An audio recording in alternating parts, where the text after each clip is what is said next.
જે કોઈને પણ વાળ બહુ ખરતા હોય અને ડેન્ડ્રફ થઈ ગયો હોય તો એના માટે હું એક શેમ્પૂનું જે ફોટો છે હું અહીંયા વિડીયો ઉપર લગાવીશ. જો કોઈને પણ મતલબ ઈચ્છા હોય કે ના શેમ્પૂ યુઝ કરવાથી ખરેખર રિઝલ્ટ મળશે તો હું છેલ્લા 1 મહિનાથી યુઝ કરું છું. તો વાળમાં મને શાઇનિંગ, હેર લોસ એ બધું અત્યારે બંધ થઈ ગયું છે અને મારા હેર મસ્ત મતલબ સિલ્કી થઈ ગયા છે. તો મને બહુ સારું લાગ્યું. ખરેખર રિયલમાં બહુ મસ્ત શેમ્પૂ હતું એટલે મેં કીધું લાવો ચલો આજે એક વિડીયો બનાવીને શેર કરીએ, એક્સપિરિયન્સ શેર કરીએ. બાકી આયુર્વેદિક હર્બલ નીમનું ફ્રેશ નીમ કેવું કંઈક છે.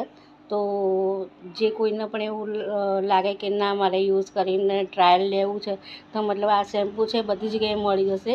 મેડિકલમાં મળી જશે, ડીમાર્ટમાં પણ તમને મળી જશે અને બીજી દુકાનોમાં પણ તમને મળી જશે આસાનીથી. તો તમે યુઝ કરીને તમે મતલબ જોઈ શકો છો કે તમને કેવું રિઝલ્ટ મળે છે. કારણ કે મને તો રિઝલ્ટ મળ્યું. હેર લોસ થતાં બંધ થઈ ગયા, પ્લસ હેરમાં એટલું મસ્ત સિલ્ક અને શાઇનિંગ આવવા માંડ્યું કે આમ વારે ઘડી એમ જ થાય કે બસ હાથ જ ફેરવ્યા કરે માથામાં. બાકી બહુ સારું રિઝલ્ટ છે. તો કોઈને પણ જો વિડીયો ગમે હોય તો લાઈક શેર કરવાનું ભૂલતા નહીં. કારણ કે એ કોઈ પણ વ્યક્તિ બીજું પણ આ વિડીયો જોઈને શેમ્પૂ કદાચ યુઝ કરવું હોય તો કરી શકે છે એમ, એટલા માટે થેન્ક યુ.